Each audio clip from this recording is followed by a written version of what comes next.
폭발도, 고속 추격전도 잊어라. 어떤 위기에서든 가장 위험한 소리는 갑자기 멈춘 그 순간의 침묵이다.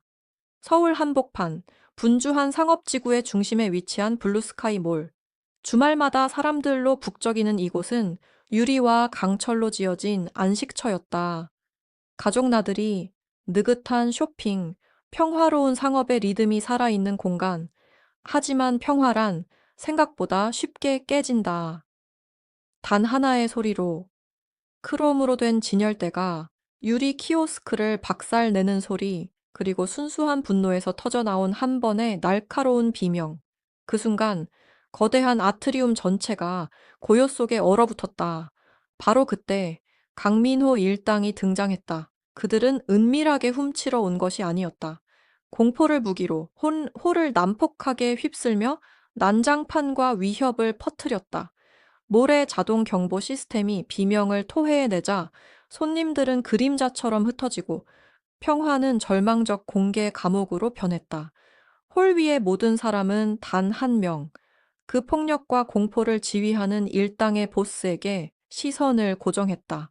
그러나 혼란의 한가운데 희미한 빛 속 몰 경비실 신경센터에서 차갑고 깜박이지 않는 눈 하나가 상황을 지켜보고 있었다.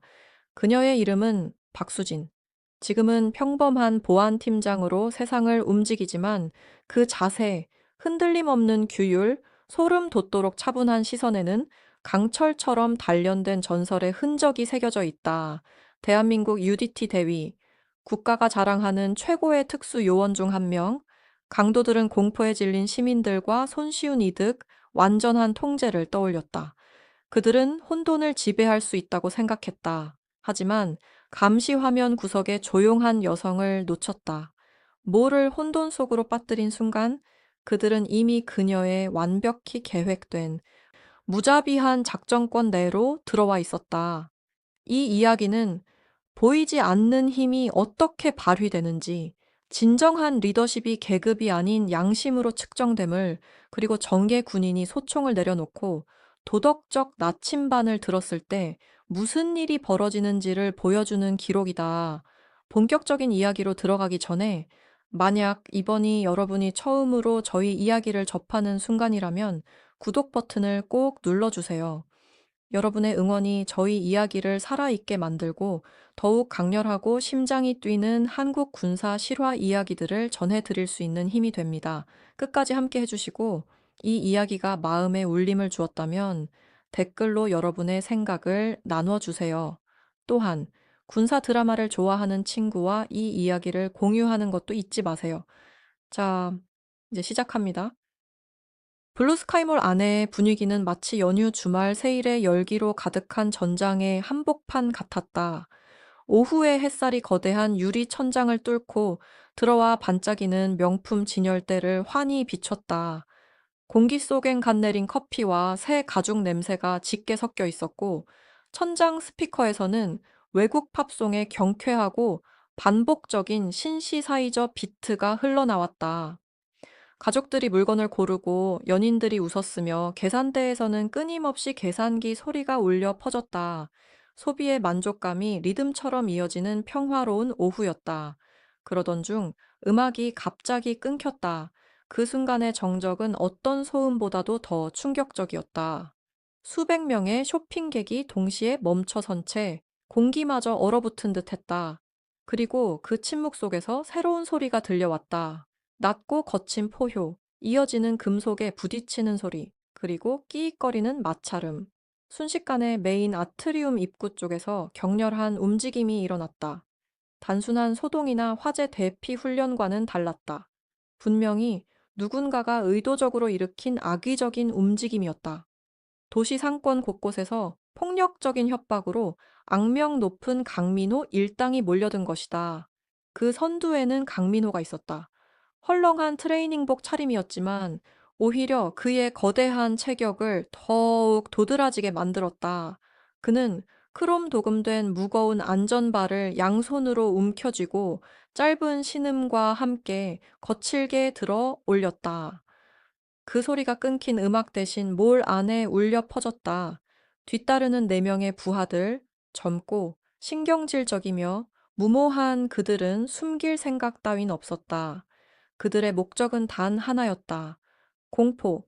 그들은 무자비하게 스테인리스 진열대를 밀어 향수 매대를 들이받았다. 유리가 산산조각 나며 총성과도 같은 파열음이 터졌고 값비싼 향수 냄새가 공기 속에 폭발하듯 퍼졌다. 한 여성이 비명을 질렀다.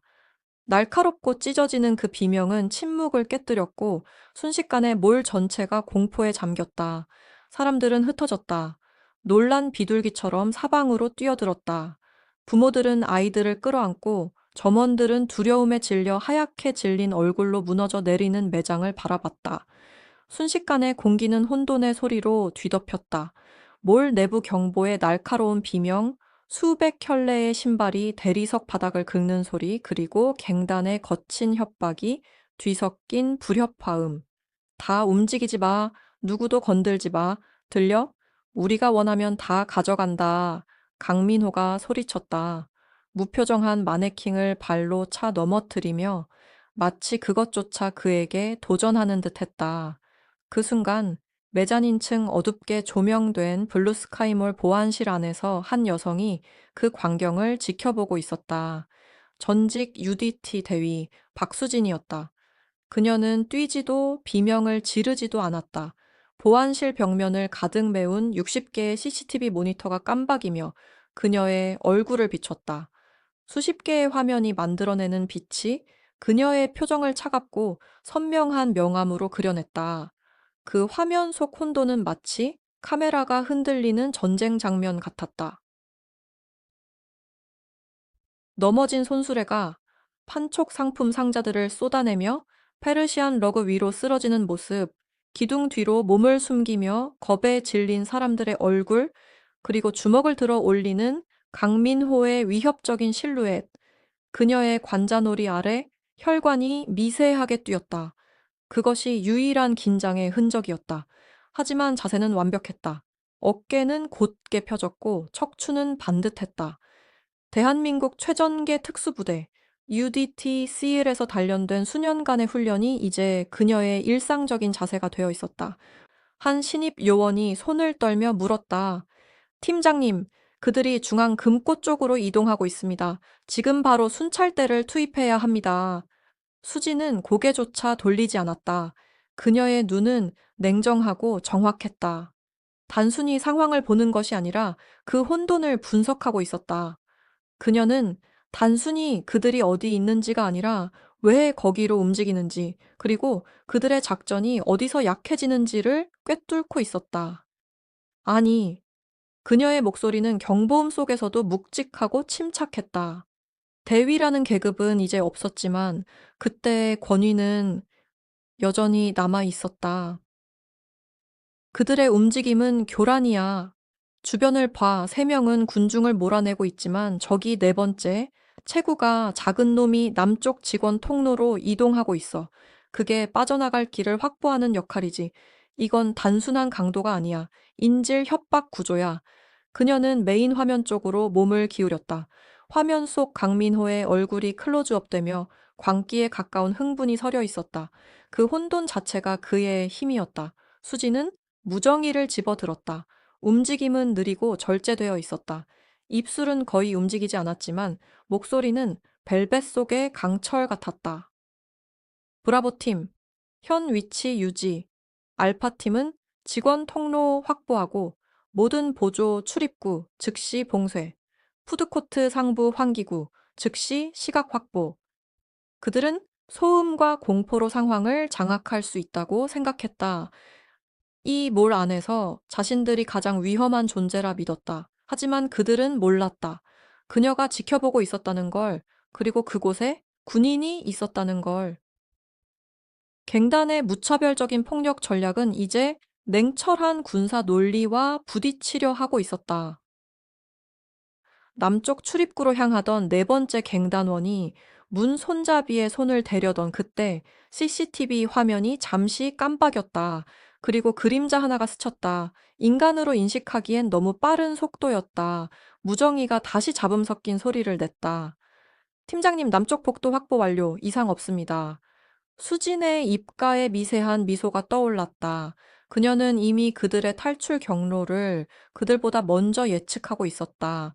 하지만 이제 강민호와 남은 두 명은 방향을 바꿨다. 한 명은 서비스 엘리베이터로, 다른 한 명은 보석 매대로 향했다. 상황은 빠르게 악화되고 있었다. 이대로면 곧 인명 피해가 발생할 수도 있었다. 이제야 시간이 됐군. 수진이 낮게 중얼거렸다. 누구에게 한 말도 아니었다. 스스로에게 하는 다짐이었다. 그녀는 천천히 자리에서 일어났다. 화면에서 눈을 떼지 않은 채 그 눈 속에는 조용하지만 단단한 폭풍이 일고 있었다. 그녀는 보안실 문에 달린 잠금 장치를 풀었다. 이 방을 떠나면 전체 상황을 모니터링할 수 없게 된다. 하지만 지금 필요한 건 원격 통제가 아니라 현장에서의 지휘관이었다. 잠금 장치가 철컥 하고 열리는 순간 메인 화면 속에서 강민호가 보석 매대의 유리 진열대를 주먹으로 내리쳤다. CCTV 마이크를 통해서도 그 묵직한 금이 가는 소리가 들려왔다. 그의 눈빛에는 초조함이 새으며 있었다. 탈출로가 차단된 지금 그는 새로운 지렛대를 찾고 있었다.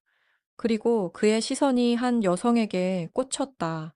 진열대 뒤에서 몸을 웅크린 젊은 여자였다. 강민호의 입가에 섬뜩한 미소가 번졌다. 그는 그대로 달려들었다. 경보음이 울리고 아래층에서 유리창이 산산이 부서지는 소리가 퍼지자 UDT 대위 출신 박수진은 지휘센터의 안전지대를 떠나기로 결단했다. 그녀는 아트리움 쪽으로 달려갔다. CCTV 화면에는 악명 높은 조직폭력배 두목 강민호가 보석 매대 옆에서 겁에 질린 여성 민간인을 향해 달려드는 장면이 잡혀 있었다. 보안실 문이 칙 하는 소리와 함께 닫히자 고음의 경보음은 지하에서 울리는 듯한 둔탁한 진동으로 바뀌었다. 수지는 속도가 아닌 효율로 움직였다. 발걸음 하나하나가 계산된 움직임, 전신이 통제된 긴장감으로 감긴 스프링 같았다. 그녀는 비상 계단을 한 번에 두 계단씩 내려갔다. 고무 밑창이 콘크리트 바닥을 스칠 때마다 거의 소리가 나지 않았다. 한가로운 쇼핑을 위해 설계된 백화점의 매끄러운 바닥은 이제 군사적 정밀함이 요구되는 작전 구역이었다. 60개의 모니터로 바라보던 혼란이 이제는 그녀를 집어삼키고 있었지만 두려움의 파도는 오히려 집중력을 더 예리하게 만들었다. 숨을 쉬어. 그건 단순한 조언이 아니었다. 한 번의 흐트러진 호흡이 곧 임무 실패로 이어질 수 있던 수년간의 훈련 속에서 뼈에 새겨진 명령이었다. 그녀는 진해의 앞바다의 차갑고 가혹한 수심 속에서 진행된 UDT SEAL 자격 잠수 시험을 떠올렸다. 압박은 극심했고 소금물은 눈을 태웠으며 폐는 공기를 갈망했다. 교관들은 일부러 장비를 망가뜨리며 그녀의 한계를 시험했다. 그건 단순한 체력의 문제가 아니었다. 생존이라는 제로섬 계산의 싸움이었다. 바다는 내 두려움에 관심 없어. 박대위.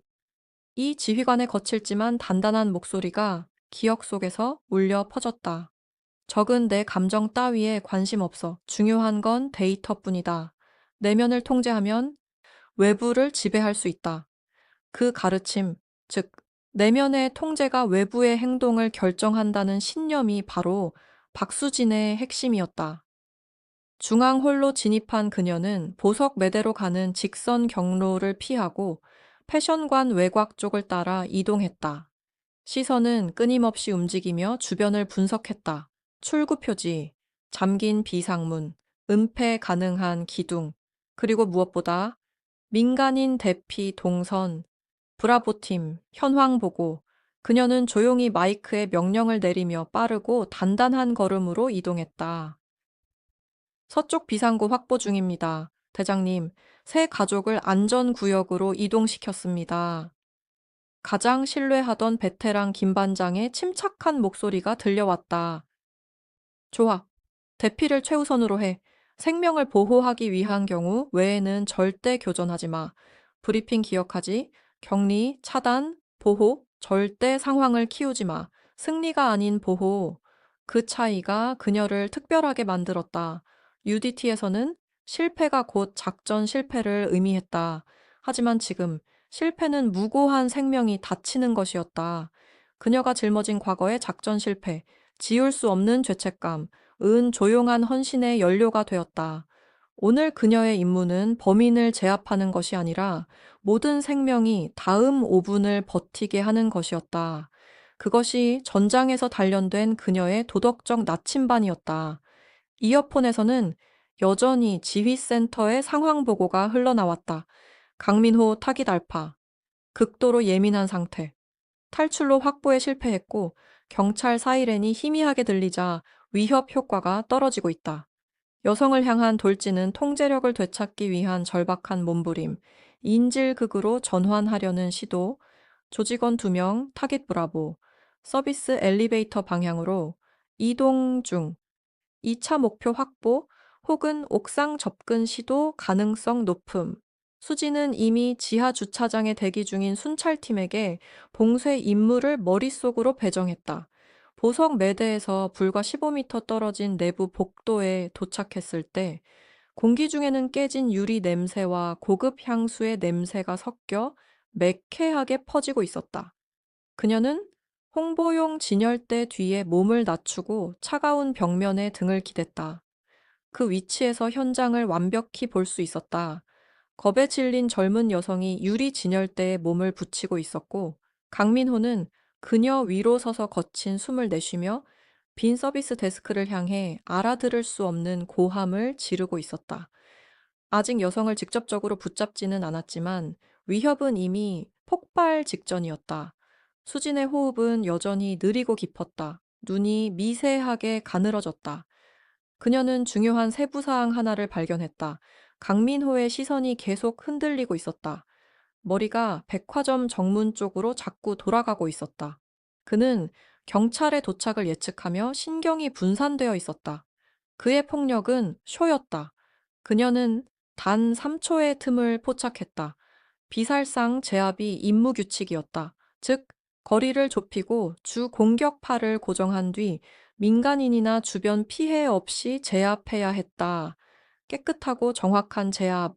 하지만 경로를 머릿속으로 계산하며 진열대 뒤 세 걸음 회전 움직이던 그녀의 시선이 다시 민간인 여성을 향했다. 단순히 두려움에 질린 표정이 아니었다. 그녀는 배를 감싸쥐고 있었고 피부는 비정상적으로 창백했다. 그리고 그때 수지는 봤다.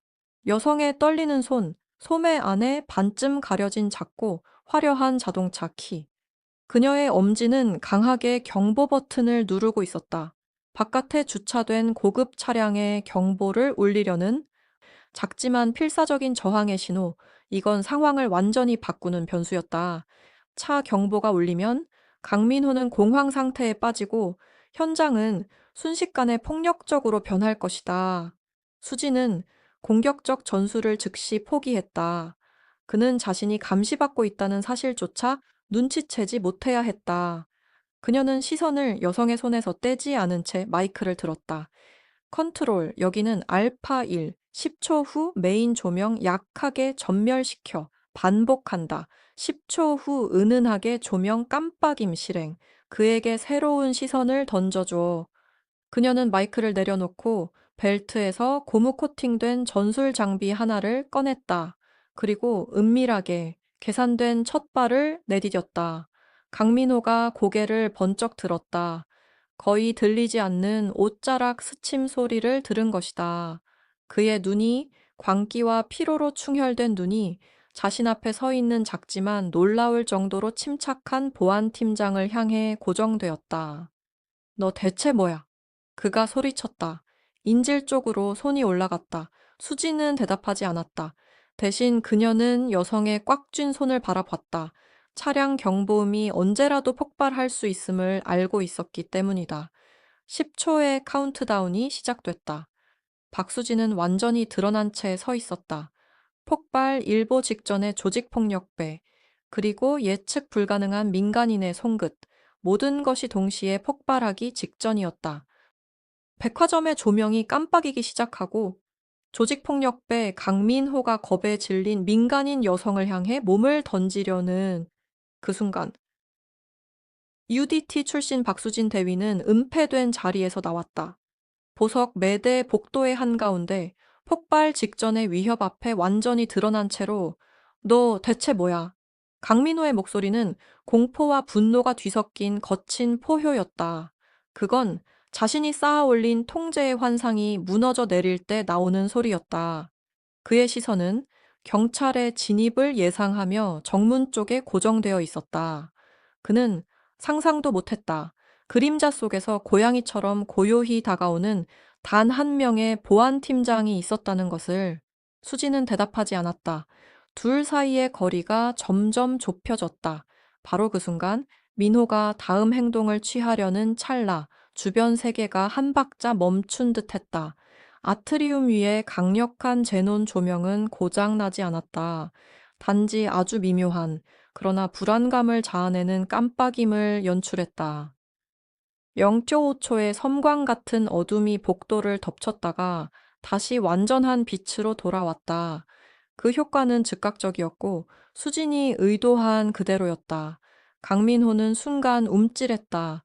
명확하고 큰 자극에 의존하던 그의 감각이 흐트러졌고 눈이 커지며 인질에게 집중하던 초점이 잠시 이탈했다. 그는 당황한 듯 고개를 들어 천장을 쳐다봤고 그 한순간 위협의 끈이 풀렸다. 단 1초, 그것이면 충분했다. UDT에서의 훈련이 바로 그 1초를 위해 존재했다. 수지는 달리지 않았다. 그녀의 움직임은 흐릿할 만큼 빠르고 불필요한 동작이 전혀 없었다. 강민호가 다시 그녀를 향해 시선을 돌릴 때쯤엔 이미 그녀는 그의 방어권 안에 들어와 있었다. 그녀의 첫 동작은 타격이 아니었다. 쐐기맘이었다. 그녀는 어깨를 강하게 그의 명치에 꽂아 넣었다. 민호는 숨을 들이마시지도 소리를 지르지도 못했다. 그녀는 힘이 아닌 지렛대와 관성을 이용했다. 거대한 그의 몸이 잠시 멈칫한 순간 수지는 몸을 틀어 턱 밑으로 팔을 걸었다. 비살상 제압술, 교본에 가까운 완벽한 동작이었다. 움직임에서 제압으로의 전환은 완전히 매끄러웠다. 공격으로 돌진하던 민호의 에너지는 그대로 아래로 쏟아져 내리는 나선형 낙하 운동으로 바뀌었다. 쿵! 육중한 몸이 대리석 바닥에 떨어지며 폐에서 공기가 터져 나갔다. 수진의 무릎이 그의 어깨를 눌렀고 그의 주 공격 팔은 즉시 무력화되었다. 이 모든 폭발적인 장면은 2초도 걸리지 않았다. 단 하나의 실수만으로도 혼란은 피로 변할 수 있었다. 하지만 그녀는 이미 세 걸음 앞을 계산하고 있었다. 그의 힘을 그의 패배의 원인으로 바꿔버린 것이다. 보석매대 옆에 있던 여성은 여전히 자동차 키를 움켜쥔 채 숨을 내쉬었다. 하지만 이제 안전했다. 공포가 인식되기도 전에 싸움은 끝나 있었다. 브라보, 여긴 알파월. 타깃 알파 제압 완료. 비살상 확보. 목표 브라보, 감마로 전환. 민간인 시야 확보 유지. 수지는 마이크에 대고 천천히 말했다. 그녀의 목소리는 급하지 않았다. 그러면서도 강민호의 움직임을 완벽히 제압한 상태를 유지했다. 동시에 다방면의 작전은 멈추지 않았다. 타깃 브라보, 즉 서비스 엘리베이터 쪽으로 이동하던 조직원은 하역장 쪽에서 브라보 팀에게 포위되었다. 수진의 예측이 정확했다. 그녀가 직접 강민호를 제압하는 동안에도 그녀의 머릿속에서는 팀원들의 실시간 보고가 끊임없이 처리되고 있었다. 브라보, 교전 상황 보고. 타깃 브라보 확보 완료, 대장님. 저항 없음, 구금실로 이송 중입니다. 김 반장의 차분한 목소리가 들렸다. 이제 남은 건 이현재 타깃 감마 마지막 조직원이었다. 그는 화장품 코너 근처에서 고가 상품을 주워 담으며 소란스러움을 틈타 도망칠 기회를 노리고 있었다. 컨트롤 타깃 감마, 카메라 집중, 화장품 존과 동쪽 출구 봉쇄 시작. 마른 체격에 눈동자가 끊임없이 흔들리는 이현재는 문득 자신이 완전히 고립되었다는 사실을 깨달았다. 두목은 쓰러졌고 복도는 봉쇄되었으며 공포는 통제로, 혼란은 전략으로 바뀌고 있었다. 그는 멀리서 다가오는 보안 요원의 그림자를 봤다. 동쪽 복도를 천천히, 그러나 의도적으로 다가오는 감마팀이었다. 절박한 반응을 유도하지 않기 위한 침착한 속도였다. 두 경비원이 거리를 좁혀오자 이현재는 포장된 물건 몇 개를 재킷 속에 밀어 넣었다. 그리고 빠르게, 은밀하게 움직였다. 항복의 제스처 대신 그는 바짓단 쪽으로 손을 넣더니 작고 금속성의 물체 하나를 저 멀리 장식용 화초 쪽으로 던졌다. 아주 교묘한 동작이었다. 체포 직전 증거를 버리려는 수작이었다. 하지만 그 모든 동작, 손의 이동, 던짐, 착지 모두 지휘센터의 상단 보안 카메라에 잡혀 있었다. 수지는 이어폰 너머로 그 순간을 듣고 있었다. 감마, 정지, 드롭 확인. 수진의 목소리가 즉시 명령으로 변했다. 침착함에서 지휘 모드로. 감마팀의 두 경비원은 단 1초도 망설이지 않았다. 이현재는 그들이 눈치채지 못했다고 생각하며 빈손을 들어 올리고 순순히 항복하는 척했다. 그러나 그가 던진 물체, 그러니까 값싼 은색 손잡이가 달린 스위치 블레이드, 그건 화초 더미 사이 장식용 나무십 밑에 떨어져 있었다. 두 경비원은 수진의 경고대로 움직였다. 한 명은 바로 그 화초 쪽으로 걸어가며 아무렇지 않게 발끝으로 칼을 덮었다. 다른 한 명은 교과서에 나온 그대로 이현재를 제압하며 구속했다. 전세는 완전히 뒤집혔다. 증거를 숨기고 무죄를 주장하려던 이현재의 계략은 박수진의 관찰력과 예측력 앞에 완전히 무너졌다. 그녀의 시선은 단지 주요 위협에 머물지 않았다. 모든 변수, 모든 위험 요소를 동시에 감지하고 있었다. 5분 뒤, 긴박했던 경보음이 멈췄다. 백화점의 방송 시스템이 다시 작동했다. 이번엔 자극적인 팝 음악이 아닌 잔잔한 클래식 선율이 흘러나왔다. 물리적 위협은 모두 종료되었다. 강민호는 수갑을 찾고 이현재도 확보되었다. 수지는 민호의 제압을 해제하고 일어섰다. 산산이 부서진 유리, 흩어진 물건들. 하지만 민간인 중 부상자는 단 한 명도 없었다. 상황 종료, 증거 수집 및 응급조치 프로토콜 개시. 그녀는 만족스럽게 말했다. 그 순간 경찰이 현장에 진입했고 수지는 두 걸음 앞으로 나아갔다. 그러나 지나가던 순간 수갑이 채워진 이현재가 갑자기 거친 숨을 토했다. 눈이 뒤로 말리며 몸이 힘없이 늘어졌다. 불과 몇 초 전까지만 해도 저항으로 팽팽하던 근육이 순식간에 풀리며 입이 벌어지고 몸이 축 처졌다. 보안요원 둘이 당황해 그를 붙잡았지만 이건 제압 때문이 아니라 내부적 위기였다. 수지는 즉시 멈췄다. 그녀의 판단 기준이 적게서 환자로 바뀌는 데는 단 1초도 걸리지 않았다. 위협은 사라졌지만 그녀 앞에는 또 다른 도덕적 시험이 시작되고 있었다. 그리고 바로 그 순간 그녀의 통제 밖에서 또 다른 생명의 사투가 시작되고 있었다. 강민호의 비살상 제압과 이현재의 은닉 무기 확보로 즉각적인 위협은 끝났지만 마지막으로 남아있던 이현재가 갑작스럽게 의식을 잃으며 쓰러졌다. 그 순간 수지는 또 한 번의 도덕적 결단 앞에 서게 되었다. 이현재의 변화는 섬뜩할 만큼 즉각적이었다. 방금 전까지만 해도 범죄 현장에서 발각된 잔챙이 깡패에 불과했는데 순식간에 그는 숨이 끊긴 듯 축 늘어진 몸뚱이로 변해버렸다. 두 명의 경비원이 그를 붙잡고 있던 손을 풀며 당황한 눈빛을 주고받았다. 발작이야, 재킷 벗겨. 수진의 목소리가 정적을 가르며 날카롭게 터져 나왔다. 그 명령은 계산된 말이 아니라 본능이었다. 계급장도, 유니폼도, 문서상의 권한도 의미관이 없었다. 그 순간 그녀는 보안팀장이 아니라 현장에서 생명을 살리는 법을 몸으로 익힌 요원이었다. 수지는 곧바로 무릎을 꿇고 화장품이 흩어진 바닥을 치우며 그의 상태를 확인했다. 기도는 확보되어 있었지만 맥박은 강하면서도 불규칙하게 빨랐다. 김 반장 사무실에 있는 응급 키트 가져와 지금. 경찰의 의료 응급 상황이라고 전해. 급성 쇼크 가능성 있어. 그녀의 목소리는 흔들림이 없었다. 손은 정확하고 빠르게 움직였다. 그가 불법 무기를 숨기려 했다는 사실은 중요하지 않았다. 지금 이 순간 그의 생명을 지키는 것이 임무의 전부였다. 이 순간이야말로 그녀의 진면목이었다. UDT에서 단련된 그 윤리적 강단이 한치의 망설임 없이 발휘되고 있었다.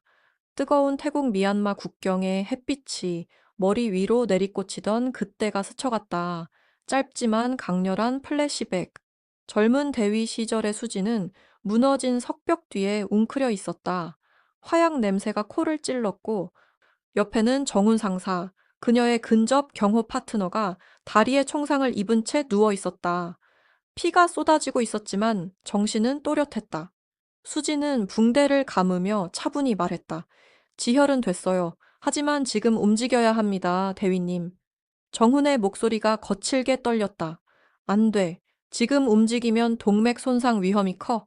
안정시키고 이동해야 해. 그녀는 교범을 철저히 지켰다. 안정 후 이송, 그것이 원칙이었다. 하지만 그 원칙이 그날 모든 걸 바꿔 놓았다. 구출 헬기는 지연됐고 적의 정찰대가 돌아왔다. 결국 그들은 포착됐다. 정훈은 살아남았지만 3시간의 지연은 그의 다리와 UDT 인생을 앗아갔다. 상관들은 그녀의 판단을 윤리적으로 옳지만 전술적으로는 잘못됐다고 막 평가했다. 그녀는 생명을 구했지만 그의 미래는 지켜내지 못했다. 그 죄책감은 그녀의 내면에 깊은 상처로 남았다. 용기란 단지 싸우는 게 아니라 극한의 상황에서 내리는 윤리적 선택이라는 사실을 각인시킨 상처였다. 그래서 이번엔 망설이지 않았다. 수지는 이현재의 손목 안쪽에서 작은 의료용 팔찌를 발견했다. 중증 땅콩 알레르기, 아나필락시스, 이력. 무언가 먹었어. 주머니 뒤져봐. 에피펜 있을 거야. 그녀의 목소리에 절박함이 섞였다. 이현재의 광적인 행동, 그 초조한 몸부림은 단순한 도주가 아니었다. 그는 경비원에게서 도망친 게 아니라 자기 몸의 위기에서 도망치고 있었던 것이다. 김 반장이 숨을 몰아쉬며 응급 키트를 들고 돌아왔다. 수지는 신속히 항히스타민 앰플을 찾아 정확한 절차로 주사했다. 손끝은 냉정했고 움직임은 외과의처럼 정밀했다. 그리고 멀리서 앰뷸런스의 사이렌이 들려올 무렵 이현재의 호흡이 점차 고르게 돌아오기 시작했다. 창백하던 얼굴에 천천히 핏기가 돌았다. 경찰이 현장을 인계받으며 칼과 파손된 물품을 증거로 확보했다. 수지는 차분하게 진술서를 작성했다. 그녀는 사건 발생 시각, 의식 소실 시점, 의료 조치, 구급 요청 시간, 어울 세세하게 기록했다. 용기란 단지 육체적인 힘이 아니다. 그것은 자신을 위협한 사람조차 지켜내는 도덕적 힘이다. 그것이 정의와 복수를 구분짓는 유일한 경계였다. 하지만 위기는 곧 새로운 형태로 돌아왔다. 며칠 후 강민호 일당은 교활한 변호사를 통해 백화점을 상대로 소송을 제기했다. 과잉 진압과 폭행, 의료 조치 미흡을 이유로 이현재의 의식 불명 사태를 수진의 폭력적 제압 탓이라 주장했다. 그들은 자신들의 범죄를 피해자 코스프레로 포장해 법적 금전적 이익을 노리고 있었다. 수진은 백화점 법무팀과 마주 앉았다. 화를 내지도 억울함을 호소하지도 않았다. 그저 조용히 하나의 파일을 꺼내놓았다. 그것은 단순한 보고서가 아니라 군 작전 보고서 수준의 사후 분석 자료였다. 조명 전멸 시점, 구급 신고 음성 로그, 칼을 버리는 CCTV 장면, 그리고 의료 조치 거부 시점 모두 시간대별로 기록되어 있습니다. 그녀는 태블릿을 밀어내며 말했다. 우리는 비살상 제압 절차에 따라 대응했습니다. 민간인 노출을 최소화했고 응급처치를 최우선으로 수행했습니다. 공격적이지 않았습니다. 정확했고 윤리적이었습니다. 그녀는 여전히 원칙을 지켰다. 정훈을 잃은 그날처럼 옳은 선택을 했다는 믿음만이 그녀를 버티게 했다. 변호사는 눈앞의 자료를 보며 아무 말도 하지 못했다.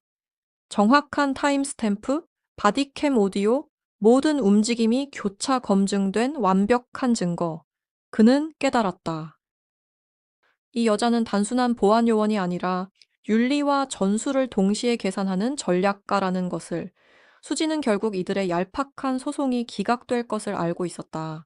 하지만 법적 위협은 여전히 백화점과 그녀 위에 그림자처럼 드리워져 있었다. 범죄자들은 여전히 구속 중이었고 재판을 기다리고 있었다. 그녀는 조용히 법무팀을 나서 경비실로 향했다. 임무는 완수했지만 마음 한구석은 아직도 허전했다. 그녀는 생명을 구했고 정의를 지켰지만 세상이 그 윤리적 용기를 알아봐 주길 바라는 조용한 갈망이 가슴속 깊이 남아 있었다. 박수진의 세밀한 기록과 확고한 윤리적 태도는 강민호 일당의 무의미한 소송을 완벽히 무너뜨렸다. 백화점의 명예는 지켜졌고 위협은 사라졌다. 그러나 그 모든 것이 끝난 후에도 그녀의 마음속에는 조용한 질문 하나가 남아 있었다. 나는 정말로 인정받았을까? 무엇보다 지우기 어려운 것은 공포의 냄새였다. 깨진 유리를 치우고 경찰 보고서를 제출하고 강력 세제로 바닥을 닦아냈는데도 공기 속 어딘가에는 여전히 희미한 쇠막 같은 긴장감이 남아 있었다. 하지만 블루스카이몰은 쉼없이 돌아가는 거대한 상업 기계였다. 기계는 이미 재가동되고 있었다. 사건이 있던 그 주 월요일 오후 현장은 다시 활기를 되찾았다. 새 향수병들이 조명 아래 반짝였고 스피커에서는 밝고 단조로운 팝송이 흘러나왔다. 혼란의 기억은 금세 일상이라는 리듬에 삼켜졌다. 강민호와 일당은 구속 기소되었다. 수진이 정리한 방대한 증거들, 정확한 시간 기록, 비살상 제압 과정, 의료 조치 문서, 그 어떤 주장도 통하지 않았다. 법무팀은 짧게 보고했다. 소송은 기각됐습니다. 지휘실에 홀로 남은 수지는 모니터를 바라보았다. 화면 속 사람들의 얼굴은 평온했다. 쇼핑백을 들고 웃는 가족들, 커피를 나누는 연인들. 그들의 표정에는 더 이상 두려움의 그림자가 없었다. 그녀의 마음을 채우던 인정받고 싶은 갈망은 조금씩 사라졌다. 그 자리를 대신한 건 조용한 사명감의 충족감이었다. 진짜 보상은 훈장도 보너스도 아니었다. 그녀의 손으로 안정된 호흡을 되찾은 이현재의 CCTV 영상, 그 장면이야말로 진정한 보상이었다. 그녀는 과거의 유령 정훈을 구하지 못한 그날의 후회를 마주했고, 이번엔 증명했다. 결단력 있는 윤리적 선택이 전술적으로도 옳을 수 있다는 것을. 그때 김 반장이 조용히 들어와 따뜻한 인스턴트 커피 2잔을 책상 위에 내려놓았다. 그는 아무 말도 하지 않았다. 칭찬도 위로도 분석도 없었다. 대신 아주 작은 행동 하나를 했다. 바닥에 떨어진 물병 뚜껑 하나를 주워 정확히 쓰레기통에 던져 넣은 뒤 그녀를 향해 간결하고 단정한 고가의 인사를 했다. 순찰 교대표 인쇄됐습니다, 대위님. 이제 표준 프로토콜로 복귀합니다. 그는 그녀가 한참 전에 벗어던진 UDT 계급명으로 불렀다. 그 한마디는 말보다 깊은 존경의 표시였다. 수지는 미소를 지으며 커피를 받았다. 그것으로 충분했다. 그날 마지막 순찰을 돌며 그녀는 달라진 공기를 느꼈다. 반짝이는 대리석 바닥, 갓 구운 빵 냄새, 멀리서 들려오는 아이들의 웃음소리, 모든 게 새롭게 보였다. 이곳은 더 이상 범죄자들의 표적이 아닌 그녀가 지켜야 할 평화의 공간이었다. 보석 매대 근처 벤치에는 그날 강민호에게 위협당했던 젊은 여성이 앉아 있었다. 전화 통화를 하며 평온하게 웃고 있었다. 수진이 지나가자 그녀는 전화를 멈추고 조용히 수진을 바라보았다. 공포의 눈빛이 아니었다. 그건 깊고 진심 어린 감사의 눈빛이었다. 그녀는 아주 작게, 그러나 분명히 고개를 숙였다. 한국 문화에서 진심으로 존경하는 사람에게만 하는 그 조용한 인사의 형태였다. 수진도 똑같이 프로페셔널한 고가의 인사로 답했다. 그 짧은 교감 속에 모든 의미가 담겨 있었다. 말보다 강한 이해, 그리고 살아있다는 것에 감사. 그것이 바로 진짜 보상이었다. 두려움 속에서도 흔들리지 않고 양심을 지킨 그 결과, 수지는 난간 앞에 멈춰 섰다.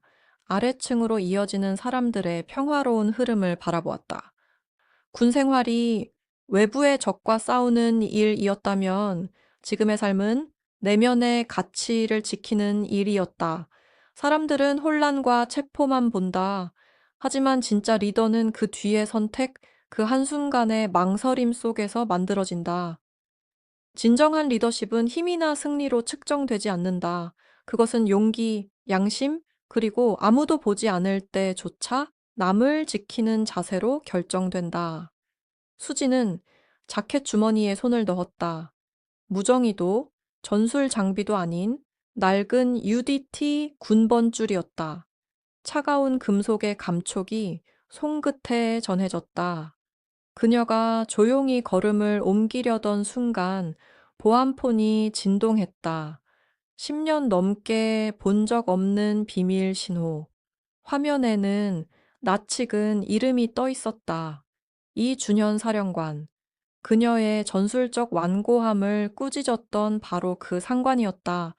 메시지는 단 세 단어였다. 임무, 대기, 서울. 수지는 걸음을 멈췄다. 몰 안의 고요가 순식간에 깨졌다. 소리는 없었지만 공기가 무겁게 떨렸다. 백화점의 위기는 끝났지만 그녀의 과거, 극도의 압박, 전술 작전, 그리고 냉철한 지휘의 세계가 다시 그녀를 부르고 있었다. 이번 사건은 단지 위기 대응이 아니라 새로운 임무를 위한 비공식 테스트였던 걸까? 그리고 그 임무는 왜 하필 지금 전직 UDT 대위를 다시 서울의 그림자 속으로 불러들이고 있는 걸까?